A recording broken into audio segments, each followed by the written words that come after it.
everyone, CA पूजा केला here. I welcome you all to my channel. बच्चों, हम आज से स्टार्ट कर रहे हैं हमारा अकाउंटेंसी चैप्टर 1 एंड आज हमारा सबसे पहला लेक्चर होने वाला है that is basic accounting terms.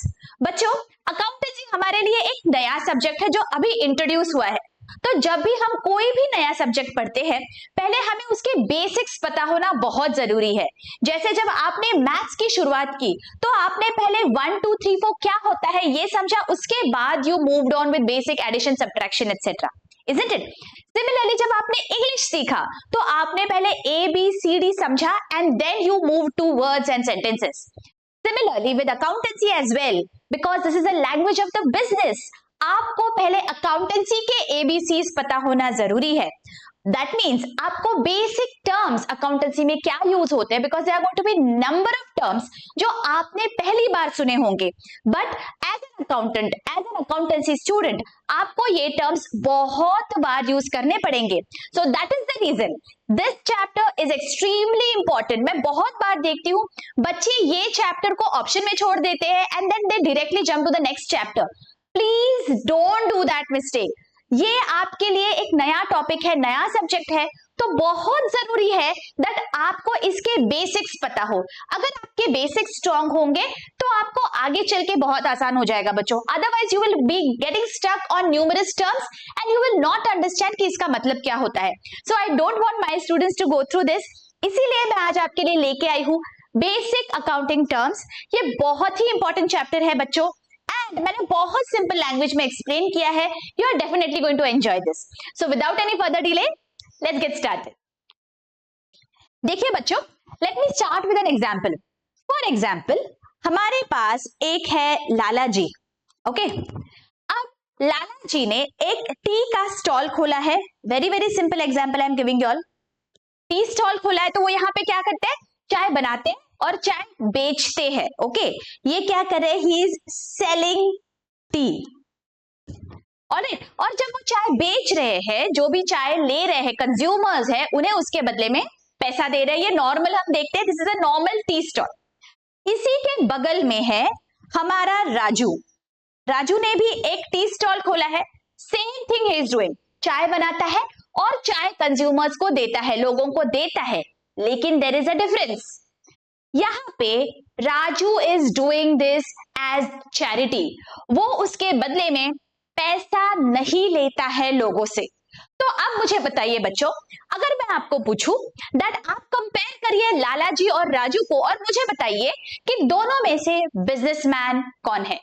Take your time, try to understand that business कौन कर रहा है। अब झट से बोलोगे कि दैट मैम यहाँ पे तो लाला जी बिजनेस कर रहे हैं, Raju is not doing business, वो तो चैरिटी कर रहा है। तो यहाँ पे बच्चों what was the basic thing that differentiated Raju from Lala ji? दोनों ने सेम चीज की, दोनों चाय दे रहे हैं, okay, everything is the same, लेकिन बेसिक चीज का क्या मिसिंग है यहाँ पे? बेसिक चीज that is missing here is the motive. ये डिफरेंशिएशन है बच्चों। लाला जी ने भी चाय ही दी है, राजू भी चाय ही दे रहा है, लेकिन डिफरेंस ये है दैट राजू का जो मोटिव है दैट इज सोशल वर्क और लाला जी का मोटिव है प्रॉफिट मेकिंग। तो इसमें से हम क्या डिराइव कर सकते हैं बच्चों? अगर हम कोई भी एक्टिविटी करते हैं, okay, as small as opening a tea stall, as big as a multinational company, चाहे आप कोई भी एक्टिविटी कर लो, अगर आपका इंटेंशन, अगर आपका मोटिव है प्रॉफिट मेकिंग, तो उसे हम बोलेंगे this is a business activity. Getting it? और एक एग्जांपल देख लेते हैं। जैसे हमारी मम्मी हमारे लिए घर पे खाना बनाती है, तो does she charge for that? No, of course not, right? She makes the food with lots of love for all of us. लेकिन अगर हमारी मम्मी एक होम शेफ भी है और घर पे सेम किचन यूज करके कुछ खाना बना रही है, वो खाना वो बाहर बेचती है जिसके बदले में उन्हें कुछ पैसा मिलता है। तो नाउ बच्चों क्या हो रहा है, kitchen is the same, ingredients are the same, meal prepared is also the same, लेकिन यहाँ पे मम्मी जो खाना बाहर दे रही है उसके बदले में she is getting some money. So the intention, the motive is profit making. So even though kitchen is the same, mummy is the same, सब कुछ same है, same person, लेकिन दो चीजें कर रहा है. एक एक है जो घर के लिए खाना बन रहा है, दैट मोटिव इज डिफरेंट, लेकिन जो बाहर के लिए खाना बन रहा है, द मोटिव इज डिफरेंट। तो जब आपका प्राइमरी मोटिव होता है प्रॉफिट मेकिंग, तो हम बोलेंगे दैट आप कर रहे हो business. So let us move to our first definition today. What do you mean by a business? Okay, let's read. Business represents set of activities which are regularly carried on by a person or an organization for the purpose of earning profits from such activities. सबसे primary differentiating factor होता है what is the intention, what is the purpose, what is the motive. Profit making है, तो अगर आपका motive profit making है, तो आप जो एक्टिविटीज कर रहे हैं उसे हम बोलेंगे आप बिजनेस कर रहे हो। ओके, देखिए एग्जाम्पल सैमसंग, एप्पल, ये बड़े बड़े कंपनीज हो सकते हैं, टी स्टॉल हो सकता है, कोई ढाबा हो सकता है। For the intent of making profit अगर आप एक्टिविटीज कर रहे हो, then it is a business. आगे, बिजनेस में भी मैन्युफैक्चरिंग, ट्रेडिंग एंड सर्विस। तो 3 टाइप्स के बिजनेसेस होते हैं बच्चों। First manufacturing, second trading and third service. Manufacturing name suggest कर रहा है ना, यू आर मैन्युफैक्चरिंग समथिंग, मतलब आपने पहले कोई रॉ मटेरियल खरीदा, उसके ऊपर आपने कुछ प्रोसेसेस किए एंड देन आपने एक अलग चीज बनाई, एक फिनिश्ड गुड बनाया, तो आप एक मैन्युफैक्चरर हो जाते हो। फॉर एग्जाम्पल, अगर आप गारमेंट्स के बिजनेस में हो, तो आपने क्या किया, सबसे पहले आप क्लॉथ खरीदोगे, उसके बाद वो क्लॉथ को आप कट करोगे, स्टिचिंग करोगे एंड आप उसके गारमेंट्स बनाओगे। तो आपने क्या किया, एक रॉ मटेरियल था दैट वाज क्लॉथ, उसका आपने फिनिश्ड गुड बनाया दैट इज गारमेंट्स। तो ये पूरा प्रोसेस जो है उसे हम बोलते हैं मैन्युफैक्चरिंग प्रोसेस, और आप हो जाएंगे manufacturer, right? So let us read. Purchasing raw materials, converting them into finished goods and selling the goods, that is garment manufacturing. Example है, और बहुत सारे टाइप के मैन्युफैक्चर होते हैं बच्चों। फॉर एग्जाम्पल, आप फर्नीचर मैन्युफैक्चरिंग कर रहे हो, तो आपका रॉ मटेरियल क्या होगा, आप शायद लॉग्स ऑफ वुड्स लोगे, फिर उसे पॉलिशिंग करोगे, उसे डिफरेंट साइज शेप्स में कट करोगे एंड देन फाइनली आप फर्नीचर बनाओगे, राइट? तो आप अगेन मैन्युफैक्चरर हो गए। आपका रॉ मटेरियल कुछ अलग था, उस पे आपने प्रोसेस करके कुछ अलग फिनिश गुड्स बनाया, तो इसे हम बोलते हैं ही is a manufacturer. Okay, second हो जाएगा ट्रेडर। फॉर एग्जाम्पल, आप एक फर्नीचर के डीलर हो, तो आप क्या कर रहे हो, यहाँ पे सिर्फ फर्नीचर लेते हो, फिनिश गुड्स लेते हो किसी से, देन आप वो फाइनल कंज्यूमर्स को बेचते हो, तो आप हो जाओगे एक मिडिलमैन, आप हो जाओगे एक ट्रेडर। ट्रेडर क्या करता है, उसका कोई इनपुट नहीं होता है उस फिनिश गुड्स में, उसने एक से फर्नीचर खरीदा और उसने दूसरे को बेचा, so he becomes a trader. हम मॉल्स में जाते हैं बच्चों, what are they doing, they are trading. वो खुद कुछ मैन्युफैक्चर नहीं कर रहे हैं, राइट? वो मैन्युफैक्चर जो कंपनीज होते हैं उनसे वो सब खरीदते हैं और वो आगे हमें बेचते हैं कंज्यूमर्स को, तो ये सब हो जाते हैं traders. Okay, let us read. Buying finished goods and selling them as such without any conversion, that is retail garment shop. कोई रिटेल अगर गारमेंट्स है तो उसे हम बोलेंगे he is a trader. Okay, getting it? तो हम जिससे खरीदते हैं जनरली बच्चों वो होते हैं रिटेलर्स, वो होते हैं traders. And last type of business is service. Service मतलब जहां पे कोई गुड्स इन्वॉल्व नहीं है, सर्विस देता है आपको कोई, तो वो हो जाता है एक बिजनेसमैन, लेकिन वो सर्विस दे रहा है आपको। फॉर एग्जाम्पल, कोई भी प्रोफेशनल ले लो, that may be a chartered accountant, doctor होगा, इंजीनियर होगा, लॉयर होगा, कोई भी प्रोफेशनल जो आपको सर्विस प्रोवाइड करता है, जिसके बदले में आप उसे फीस देते हो, लेकिन क्या आप बोल सकते हो this is the service, you can show it, right? It is not a good, it is a service that they are providing, तो वो हो जाता है your third type of business. तो अभी हमने क्या देखा बच्चों, बिजनेस इज एनी एक्टिविटी जिससे आपको प्रॉफिट मिलता है, आप उसे बोलोगे बिजनेस। ओके, और बिजनेस होते हैं 3 टाइप्स के। First is manufacturing, second is trading and third is service. Getting it? चलो आगे बढ़ते हैं। Now what do you mean by a transaction? Late us read.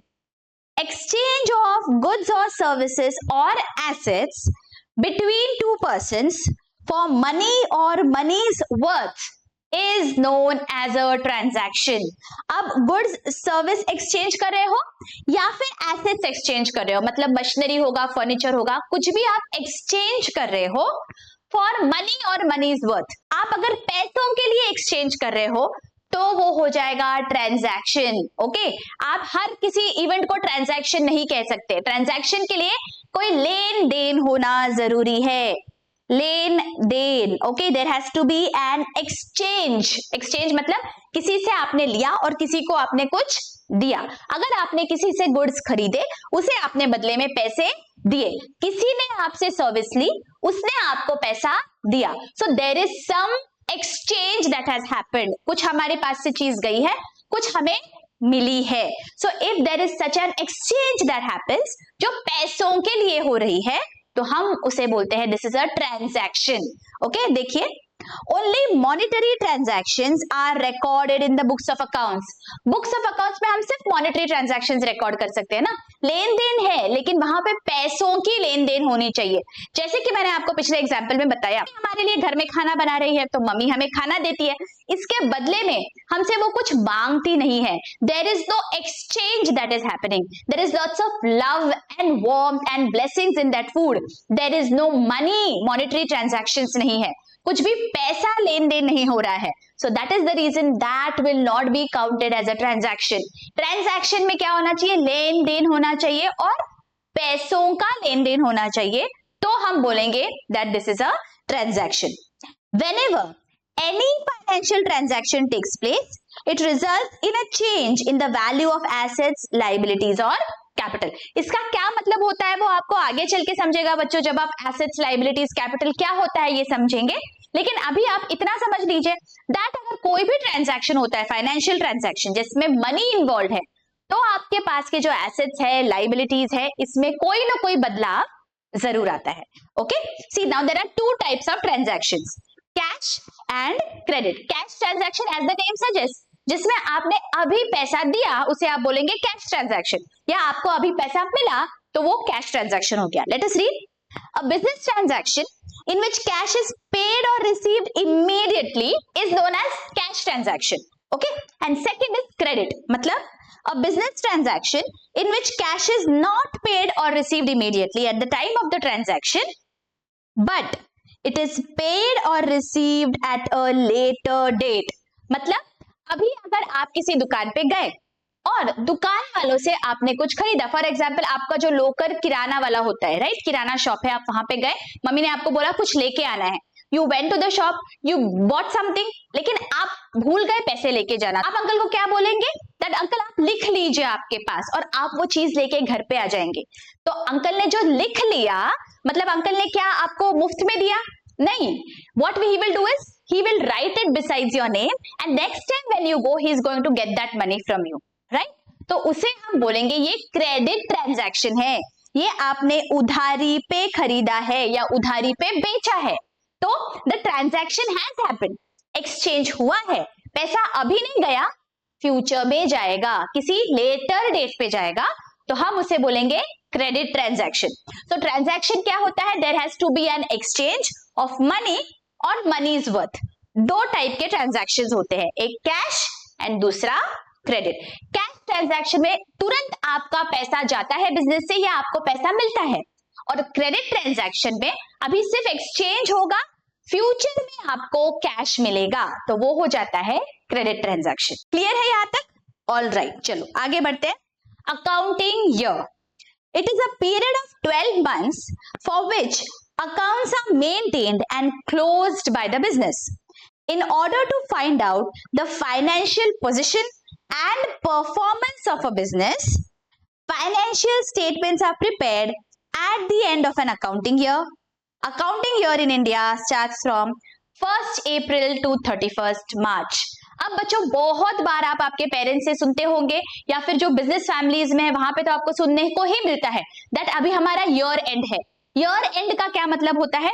31st मार्च जब नजदीक आ जाता है तो बहुत बार बिकॉज बुक्स क्लोज करने होते हैं तो सब businessman are in a different hurry, that is why, because ये ईयर एंड होता है। ईयर एंड मतलब क्या? जैसे हमारा कैलेंडर ईयर होता है 1st जैन से 31st दिसंबर, उसी तरह फाइनेंशियल ईयर होता है from 1st April to 31st मार्च। ये 12 महीने के पीरियड को हम बोलते हैं फाइनेंशियल ईयर। इसे हम अकाउंटेंसी के टर्मिनोलॉजी में बोलेंगे अकाउंटिंग ईयर। नाउ इसका क्या मतलब होता है? Why is an accounting year required? तो बच्चों अभी आप मुझे बताइए, जब आप स्कूल में गए, ओके, आपने नर्सरी में एडमिशन ली और आपने 10th में स्कूल पास आउट किया, तो you were there for 13 years in the school. तो क्या 10th के बाद डायरेक्टली टीचर्स ने आपको बताया दैट ओके आपके इतने इतने मार्क्स है, ये किया है आपने परफॉर्म स्कूल में? नहीं, every single year that we were there in the school, हमें स्कूल से एक रिपोर्ट कार्ड मिलता है, isn't it? What does that report card say? That बाबा ये बच्चे ने अलग अलग सब्जेक्ट्स में क्या परफॉर्म किया है, what are the strengths of that particular child, what are the weaknesses, क्या एरियाज ऑफ इंप्रूवमेंट है, isn't it? ये सब हमें उस साल में वो बच्चे ने क्या किया है, ये एक परफॉर्मेंस रिपोर्ट मिलता है स्कूल में, राइट?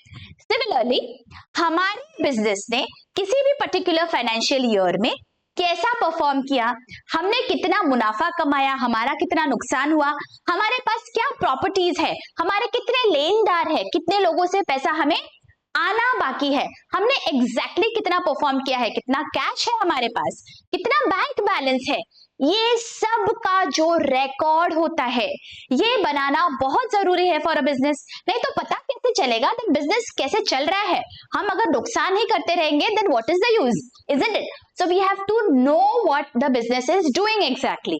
तो ये रिकॉर्ड मेंटेन करना बहुत जरूरी है, और रिकॉर्ड मेंटेन करने के लिए आपको कोई स्टार्ट डेट और एंड डेट तो पता होनी चाहिए ना, तो तभी तो आप रिकॉर्ड मेंटेन कर पाएंगे। सो इसीलिए हमारा जो टोटल बिजनेस का पीरियड है that we divide into different years, और इसे हम बोलते हैं अकाउंटिंग ईयर। तो इस पर्टिकुलर ईयर में हमारे बिजनेस ने कैसा परफॉर्म किया ये हमें समझना जरूरी होता है, इसीलिए ये अकाउंटिंग ईयर कॉन्सेप्ट बहुत इंपॉर्टेंट है, राइट? और इस पर्टिकुलर ईयर में हमें कैसे पता चलेगा बिजनेस ने कैसे परफॉर्म किया? हम अलग अलग फाइनेंशियल स्टेटमेंट्स बनाते हैं बच्चों। फ्यूचर में हम बहुत डिटेल में सब समझने वाले हैं, but just for you to know that क्या होता है, just to understand the performance of the business, कोई भी बिजनेस एंटिटी बनाता है प्रॉफिट एंड लॉस अकाउंट और balance sheet. Profit and loss account से हमें समझता है दैट बिजनेस ने कितना मुनाफा किया या कितना नुकसान हुआ, और बैलेंस शीट से हमें समझता है दैट बिजनेस के पास कितने प्रॉपर्टीज है, कितने लेनदार है, कितना कैश या बैंक बैलेंस है, कितने ऐसे लोग हैं जिन्हें हमें पैसा देना है। ओके तो ये सब हमें फ्यूचर में सीखना है बच्चों, but just for you to get an idea मैंने आपको बताया दैट हम फाइनेंशियल स्टेटमेंट बनाते हैं एवरी अकाउंटिंग ईयर एंड में। Is this clear? ऑलराइट, चलो आगे बढ़ते हैं। प्रोप्राइटर। अब प्रोप्राइटर कौन होता है? कोई भी बिजनेस का जो ओनर होता है बच्चों उसे हम बोलते हैं he is the proprietor. Proprietor क्या करता है? बिजनेस में पैसा इन्वेस्ट करता है। कोई भी बिजनेस अगर आपको स्टार्ट करना है, जाहिर है आपको कुछ ना कुछ तो पैसा डालना पड़ेगा ना। बिजनेस कर रहा है तो you will require some space. For example simple business ले लीजिए, जो लाला जी ने टी स्टॉल खोला था, तो टी स्टॉल के लिए उन्हें कोई ना कोई जगह लगेगी, उन्हें कुछ बर्तन लगेंगे, उन्हें गैस स्टव लगेगा, तो बहुत सारे जो बेसिक चीजें हैं वो खरीदने के लिए पहले तो कुछ पैसा डालना पड़ेगा। That can be very very less amount और it can be in crores as well. Okay, amount is not important, कुछ ना कुछ पैसा जो आप इन्वेस्ट करोगे आपका बिजनेस स्टार्ट करने के लिए, तो वो जो इन्वेस्ट करता है उसे हम बोलते हैं प्रोप्राइटर। तो हमारे ऊपर के एग्जाम्पल में Lala ji is the proprietor of that tea stall, जिसने स्टार्ट किया बिजनेस। अब बिजनेस स्टार्ट किया तो बिजनेस से रिलेटेड जो भी डिसीजंस होंगे वो भी लाला जी लेंगे। बिजनेस करने के बाद जो भी मुनाफा होगा या नुकसान होगा सब लाला जी का है, isn't it? तो लाला जी is doing everything for the business and he is bearing the losses or the profit that is arising from the business. So इसीलिए हम लाला जी को बोलेंगे he is the proprietor of the business. Okay, so let us read. The person who makes the investment, takes all the decisions and bears all the risks related to the business is called proprietor. For example, Mr. Sharma commenced a garment manufacturing business. अगर mister Sharma ने business start किया तो यहाँ पे हम बोलेंगे mister Sharma is the proprietor of that business. Okay, चलो आगे बढ़ते हैं। Capital. Now what do you mean by capital? Okay, हम जनरली कैपिटल सुनते आए हैं अभी तक in terms of geography, right? हमें सिर्फ पता है दैट डिफरेंट स्टेट्स के कैपिटल होते हैं, कंट्रीज के कैपिटल होते हैं। सिमिलरली अकाउंटेंसी में भी एक कैपिटल वर्ड यूज होता है बच्चों। इसका क्या मतलब हुआ? जैसे कि मैंने आपको ऊपर वाले एग्जांपल में बताया, बिजनेस स्टार्ट करने के लिए, कमेंस करने के लिए ओनर जो है, प्रोप्राइटर जो है, उसने शुरुआत में कुछ पैसा बिजनेस में डाला, कुछ पैसा बिजनेस में लगाया, तो वो जो पैसा है द इनिशियल अमाउंट, उसे हम बोलेंगे capital invested in the business. Okay, let us read. It is the money और money is worth invested by the proprietor in the business. It might be in the form of cash, assets or goods. मतलब सिर्फ पैसा ही नहीं लगाता है वो, अगर उसने कोई एसेट खरीदा और वो बिजनेस में लगाया, या फिर उसने कोई गुड्स खरीद के बिजनेस को दिए, तो उसे हम बोलेंगे capital invested in the business. Late us read. Capital is a liability of the business as the amount is repayable by the business to the proprietor.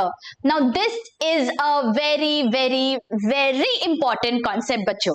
Okay? ये मैंने जब आपको बेसिक प्रिंसिपल समझाए थे, अकाउंटिंग प्रिंसिपल्स, उस lecture में मैंने आपको ये बताया है बच्चों. This concept is known as the business entity concept. अब इसका क्या मतलब है याद करिए. अगर किसी ने वो वाला लेक्चर नहीं देखा है, मैं लिंक दे रही हूँ डिस्क्रिप्शन में एंड आई बटन में. Go and check that lecture out. Basic accounting principles और असम्पशंस मैंने डिस्कस किए हैं वो वाले लेक्चर में. बिजनेस एंटिटी कॉन्सेप्ट हमें क्या बोलता है बच्चों? That business and proprietor are two different entities. Okay, इन दोनों में डिफरेंस है. They are not one and the same. Business अलग, प्रोप्राइटर अलग.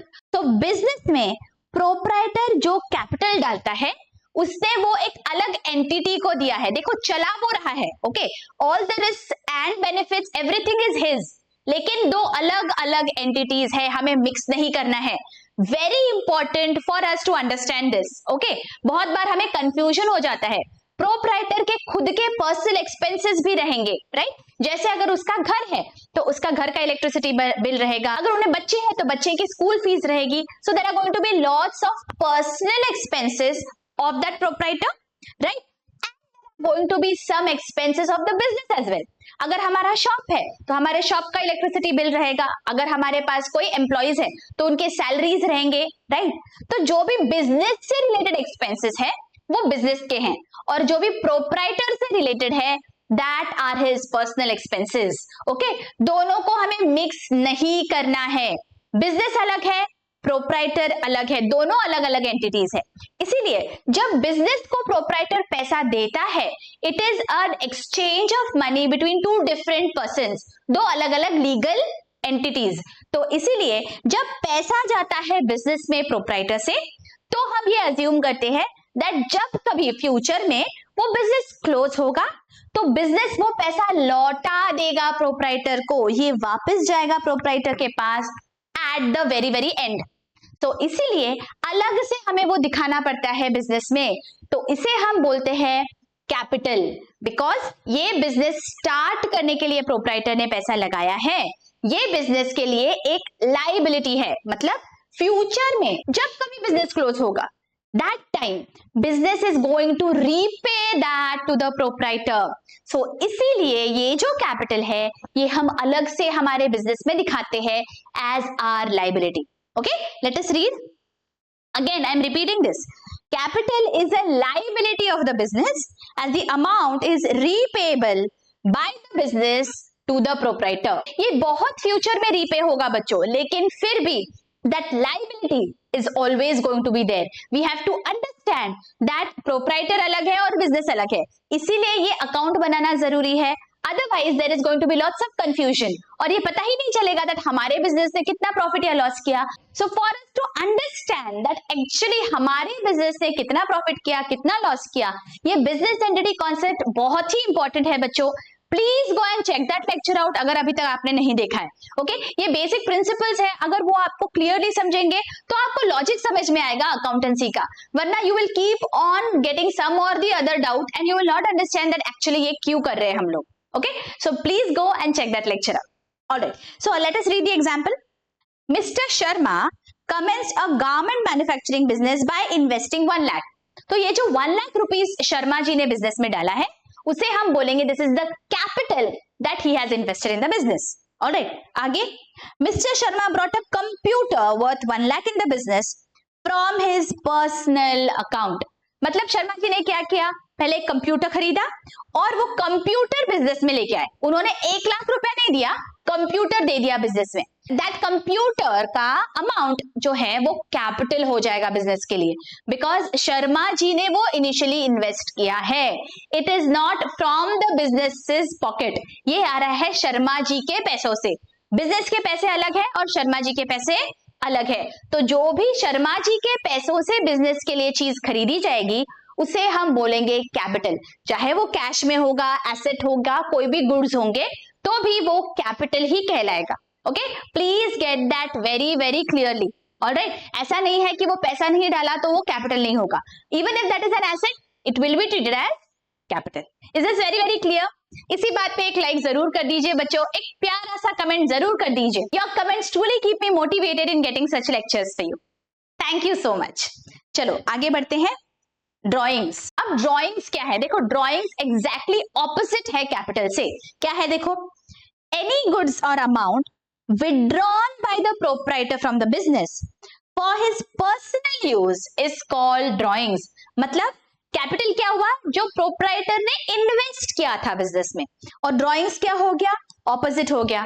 फॉर एग्जाम्पल, प्रोप्राइटर को कुछ फीस देने हैं उनके बच्चों के लिए, अभी उनके पास कैश नहीं है, तो वो क्या करते हैं? बिजनेस के अकाउंट में जाते हैं और यहां से पैसा लेके आते हैं और बच्चों की फीस पे कर लेते हैं.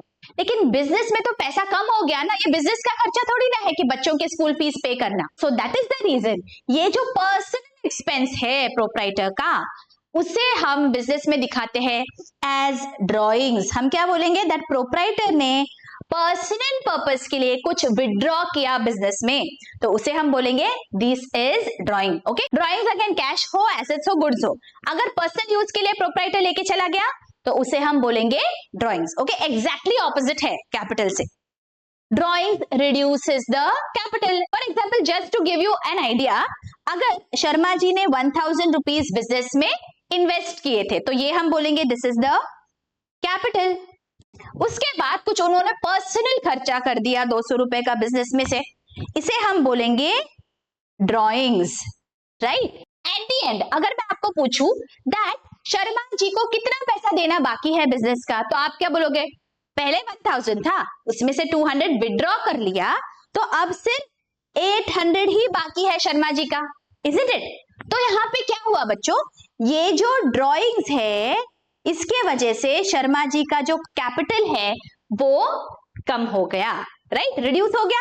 तो यही हमें बोला गया है that drawings reduces the capital. Right? आगे, it can be in cash, goods or assets. Let us read the example. Example, Sharma paid school fees of 5000 from the account of the business. अभी हमने देखा ये drawings हो गया. Anthony is a car dealer. Okay. He gifted a car worth 8 lakh to his wife on her birthday. पैसा तो नहीं दिया, उसने क्या कर दिया? अपने शोरूम से एक कार ली और कार वाइफ को गिफ्ट कर दी. अब ये जो है again this is a drawing, even though the goods have been withdrawn, लेकिन इसे हम बोलेंगे ड्रॉइंग्स बिकॉज ये पर्सनल पर्पस के लिए गया है. इसे बेच के कुछ बिजनेस को पैसा नहीं मिला, इसे हमने पर्सनल पर्पस के लिए लेके गए हैं, तो इसे हम बोलेंगे ड्रॉइंग्स. प्लीज रिमेंबर, कैश हो, गुड्स हो या एसेट्स हो, अगर प्रोप्राइटर के पर्सनल पर्पस के लिए जा रहा है बिजनेस से बाहर तो वो हो जाएंगे हमारे ड्रॉइंग्स. ओके, कैपिटल समझ में आ गया, ड्रॉइंग्स हो गया. राइट? तो चलो आगे बढ़ते हैं. What do you mean by goods? Let us read. Goods refer to items, products or articles in which the trader trades. जिस किसी में हम ट्रेडिंग करते हैं उसे हम बोलेंगे गुड्स. फॉर एग्जाम्पल, जब हमने टी स्टॉल डाला था लाला जी ने, तो वो जो टी था that became his goods. For a furniture dealer, वो फर्नीचर बेचता है, so furniture are his goods. For a car dealer, car बेचना उसका काम है, तो car becomes his goods.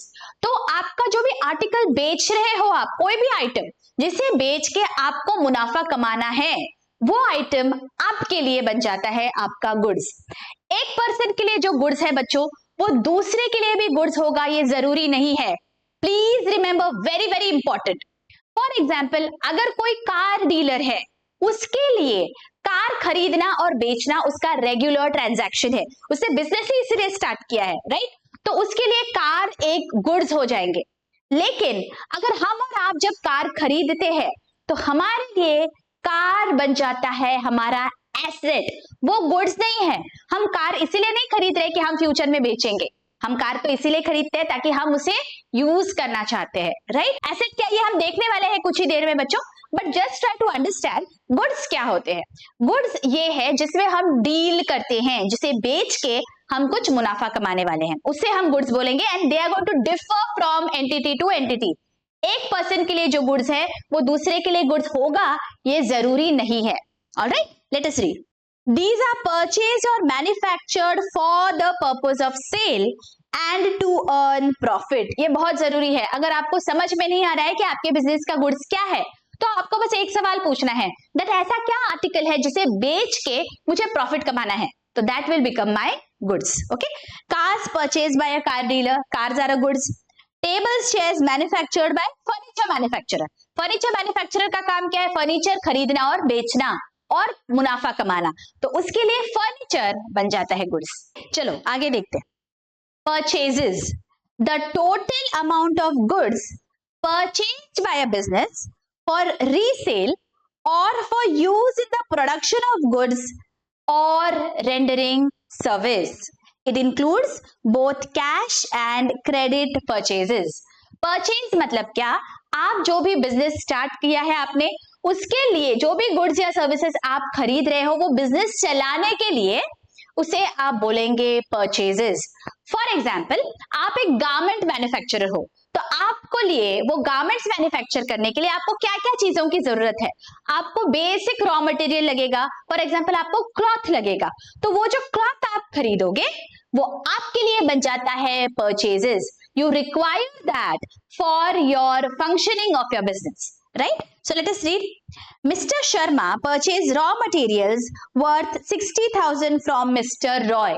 Okay, जो भी raw material खरीदा है, that will become a purchase for him. Next, Mr. Sharma purchased raw materials worth 20,000 for cash. यहाँ पे हमें एक बात ध्यान रखनी है बच्चों, ये कैश ट्रांजैक्शन हो या क्रेडिट ट्रांजैक्शन हो, कोई भी फर्क नहीं पड़ता है।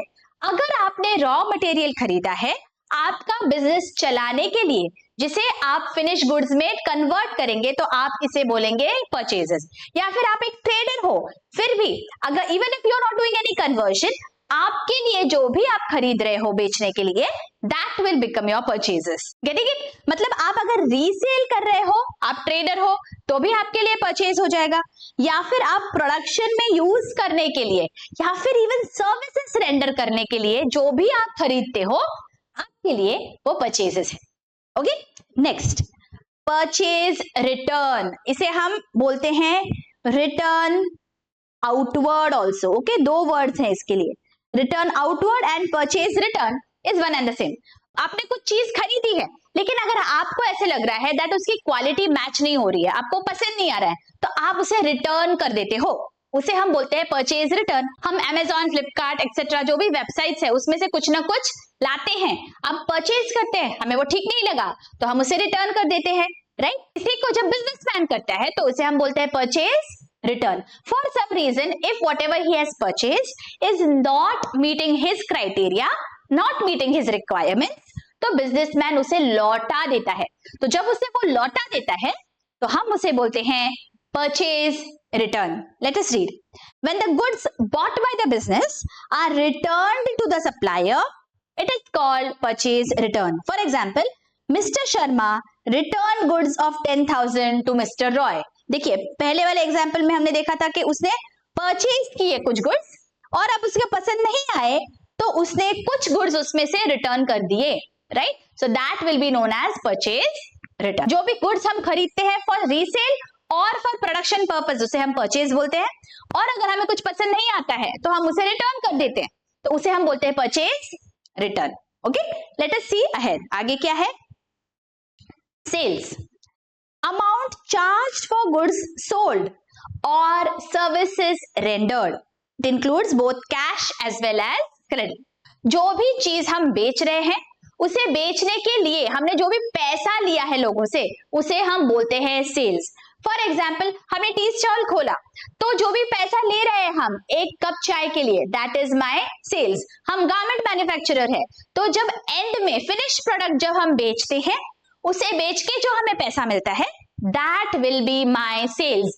मैं एक फर्नीचर डीलर हूं, तो जो भी बेड्स, सोफा, डाइनिंग टेबल जो भी मैं बेच रही हूं, वो बेच के जो मुझे पैसा मिलता है, that will be my sales. तो मैं गुड्स बेच रही हूँ या फिर अगर मैं कोई सर्विसेज रेंडर कर रही हूँ, so even when I am rendering services, जो मैं फीस चार्ज करती हूँ, वो बन जाते हैं मेरे sales. Okay, so let us read. Mister Sharma sales garments worth 75,000 to mister Patel. Okay, this is a credit sale, फिर भी हमारे सेल्स में इंक्लूड होगा। Mister Sharma sales garments 25,000 for cash. Cash हो या क्रेडिट हो, आपको फिलहाल पैसा तुरंत मिल रहा है या वो फ्यूचर डेट में मिलेगा, दैट इज नॉट इंपॉर्टेंट। अगर आपने आपके गुड्स बेचे हैं, अगर आपने सर्विसेज रेंडर की है, तो उसके बदले में जो आपको मिलता है, that will be known as sales. Okay, आगे सेल्स रिटर्न, जैसे परचेज का परचेज रिटर्न देखा हमने, उसी तरह सेल्स का उल्टा सेल्स रिटर्न हो गया। किसी को आपने कुछ बेचा लेकिन कस्टमर को वो पसंद नहीं आई चीज और उसने उसे आपको वापस कर दिया, तो आपके लिए ये बन जाता है सेल्स रिटर्न, या इसे हम बोलेंगे return inward. Okay, let us read. When goods sold by the business are returned by the buyer, it is called sales return. जिसने भी परचेज किया है हमसे, उसके रिक्वायरमेंट्स वो मीट नहीं कर रहा है, उसने हमें वो वापस दे दिया, तो हमारे लिए वो बन जाता है सेल्स रिटर्न। राइट, तो हमने कौन से वर्ड सीखे यहाँ पे? Purchase, purchase return, sales and sales return. Okay, आगे डेटर्स। डेटर्स क्या है देखो, it represents the persons to whom goods have been sold or services have been rendered on credit and payment has not been received from them. Okay, ये रोजमर्रा के business में बहुत बार होता है बच्चों। ओके, जैसे कि मैंने आपको अभी थोड़ी देर पहले एग्जांपल दिया, आप गए आपके रेगुलर किराना के शॉप पे और वहां पे मम्मी ने कोई चीज आपको बोली थी, वो आपने खरीदी, लेकिन उसके बदले में आपको तुरंत पैसे नहीं देते हैं because you forgot your wallet. तो आपने क्या बोला अंकल को, दैट अंकल आप लिख लो आपके पास और मैं फ्यूचर में आपको पैसा दे दूंगा। तो जब अंकल ने उनके पास लिखा, तो अंकल ने क्या किया, ये लिखा उन्होंने that you will give him money in the future, मतलब for that particular किराना वाला uncle you have become his debtor। जब उसने उधारी पे आपको बेचा, तो आपसे फ्यूचर में उसको पैसा मिलेगा, राइट? तो आप बन जाते हो उसके डेटर। ओके, यहाँ पे हमें याद रखना है, ये बी साइलेंट है बच्चों, डेबिटर नहीं बोलना है आपको, इट इज डेटर, मतलब you owe him some money, इसे हम इंग्लिश में बोलते हैं you owe him money. Owe मतलब आप कुछ तो भी पैसा उसे चुकाएंगे फ्यूचर में, कुछ पैसा आप उसे देंगे फ्यूचर में, तो आप बन जाते हो उसके debtor. Okay, let us read again, I am reading. It represents the persons to whom goods have been sold or services have been rendered on credit and payment has not been received from them. A debtor is a person who owes money to the business. देखिए बच्चों, कोई भी business सिर्फ cash पे तो नहीं चलता है, बहुत बार आपको उधारी पे माल खरीदना पड़ता है, बहुत बार बिजनेसमैन को उधारी पे माल बेचना पड़ता है। That is the reason there is going to be a list of people जिसे हमने गुड्स तो बेचे हैं लेकिन उनसे हमें पैसा अभी नहीं मिला है, वो फ्यूचर में देंगे। ओके, तो वो सारे लोग बन जाते हैं हमारे debtors, right? Let us see an example. Mister Sharma sales garments worth 75,000 to mister Patel. यहाँ पे ऑन कैश ऐसा वर्ड यूज नहीं हुआ है, इसका मतलब this is a credit transaction. Credit मतलब फ्यूचर में पैसा मिलेगा, और जब भी कोई भी क्रेडिट ट्रांजैक्शन होता है तो या तो डेटर या क्रेडिटर जनरेट हो जाता है, राइट? तो यहाँ पे हमने कुछ गुड्स बेचे हैं, so mister Patel here has become a debtor of Mr. Sharma. Please remember, I'm repeating. किससे पैसा वसूल करना बाकी है? पटेल से, right? So Mr. Patel has become a debtor of Mr. Sharma. Okay, getting it? आगे creditors, ये ऑपोजिट हो गया। जब हमने माल बेचा उधारी पे तो हमारे डेटर्स क्रिएट हो जाते हैं। इसका उल्टा, जब हम कुछ खरीदते हैं उधारी पे तो हमारे क्रेडिटर्स क्रिएट हो जाते हैं। फॉर एग्जाम्पल, हम जब गारमेंट मैन्युफैक्चरिंग में है और हमने क्लॉथ खरीदा है, लेकिन जिससे हमने क्लॉथ खरीदा उसे हमने आज पैसा नहीं दिया, हमने उसे बोला that I will give you after 1 month, तो वो जो है वो हमारे लिए बन जाता है क्रेडिटर, बिकॉज फ्यूचर में जाके हम उसे पैसा देंगे। Right now we have not given him anything. Okay, let us read. It represents the persons from whom goods have been purchased or services have been received on credit and payment has not been made to them. Payment उनको हमने नहीं दिया गया है. A creditor is a person to whom the business owes money, right? Business owes money मतलब business future में जाके उन्हें पैसा देगा, right? तो business owes money to its creditors and debtors owe money to the business. Don't get confused between these two lines. I'm repeating. Business owes money to the creditors and debtors owe money to the business. Okay? जिससे मुझे पैसा आने वाला है future में वो मेरा debtor कहलाता है और जिसे मैं फ्यूचर में पैसा दूंगी वो मेरा क्रेडिटर कहलाता है. Is this very very clear? इसमें कंफ्यूजन नहीं चाहिए बच्चों. Alright? Let us read the example. Mr. Sharma purchased raw materials from Mr. Roy. Okay, मैंने परचेज किया रॉ मटेरियल रॉय से. सो रॉय मेरा क्रेडिटर बन जाएगा यहाँ पे. क्लियर? ऑलराइट, आगे bad debts. An irrecoverable amount from a debtor is called bad debts. It is a revenue loss to the business. Bad debts का क्या मतलब होता है? फॉर एग्जाम्पल, लाला जी ने जो टी स्टॉल खोला हुआ है ना, सो लाला जी के ऐसे बहुत सारे कस्टमर्स हैं जो उन्हें हर रोज पैसा नहीं देते लेकिन चाय पीने आ जाते हैं और वो बोलते हैं लाला जी को दैट एक हफ्ते के बाद मैं आपको पैसा दूंगा या एक महीने के बाद पैसा दूंगा. दोनों डिसाइड करते हैं और वैसे वो पैसा देते हैं. तो एक यहाँ पे है mister Raju. Okay, Raju is a customer of Lala ji. वो हर रोज आता है और चाय पी के जाता है. नाउ राजू ओज से ₹100 टू लाला जी. ओके, चाय पी थी, 100 रुपीज बाकी थे. तो Raju becomes a debtor of Lala ji, right? Raju ने लाला जी को बोला है तक एक महीने के बाद मैं आपको पैसा दे दूंगा. लेकिन अगर राजू वहां से गायब हो गया, राजू अभी पता ही नहीं है राजू कहां पे है, राजू ने ये 100 रुपए देने से इनकार कर दिया, तो लाला जी के लिए this 100 rupees will be known as bad debt. See again B is silent, डेब्ट नहीं बोलना है आपको. Bad debt. बैड डेट मतलब क्या? जो डेटर से आपको पैसा फ्यूचर में आने वाला था, उस डेटर ने आपको पैसा देने से इनकार कर दिया for whatever reason. Reason चाहे कोई भी हो, आपका वो पैसा, हम बोलते हैं हमारे लैंग्वेज में, ये आपका पैसा डूब गया, फ्यूचर में आपको ये पैसा नहीं मिलने वाला. तो 100 rupees in this case is a bad debt for Lala ji. Very very simple. तो ये उसका नुकसान हो गया ना, स्ट्रेट अवे नुकसान है. So bad debts are a loss to the business. Okay, आगे स्टॉक. स्टॉक क्या है? Let us read. Stock includes value of goods that have been purchased for reselling and which are lying unsold. Now इसका क्या मतलब होता है? For example, हम एक ट्रेडर है. ओके, हम क्या ट्रेड कर रहे हैं? हम फर्नीचर में ट्रेड कर रहे हैं. ऑलराइट, फॉर एग्जाम्पल हमारा सिर्फ चेयर्स में ट्रेड करने का बिजनेस है. नाउ शुरुआत में हमने 100 चेयर्स खरीदी और ड्यूरिंग द ईयर हमने 80 चेयर्स को बेच दिया. We sold off 80 chairs.